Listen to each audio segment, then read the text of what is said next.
Banorët e fshatit Boçov të njësisë administrative Levan kanë depozituar këtë të premte një kallëzim në policinë e Fierit për zaptimin e tokave të tyre bujqësore nga kompania Bervi Construction në pronësi të bashkëshortes së Pullum Salillarit. Bëhet fjalë për 14 hektar tokë bujqësore që bashkia ju ka hequr banorëve dhe ja ka dhënë privatit për ndërtimin e një parku fotovoltaik. Njëri prej fermerëve të prekur, Sandër Muja, është shprehur se tokat i disponojnë prej 3 dekadash, duke paguar taksa shtetit dhe se janë të pajisur me aktin e marrjes së tokës me një status të veçantë. Sot kemi ardhur këtu përpara komisariatit të policisë kolektiv të bëjmë një kallëzim për sa i përket pronave tona që kemi në fshatin Levan Boçov, ku ato toka ne disponojmë prej 25 deri në 30 vjet, duke paguar taksat vit për vit.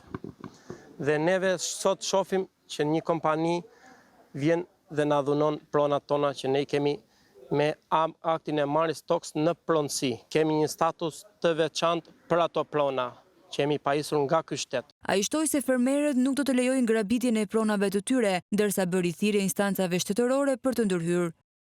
Kërkojmë mbështetjen e shtetit dhe kërkojmë që mbi tokat tona që ne i mbjellim grur mos të hidhen gur.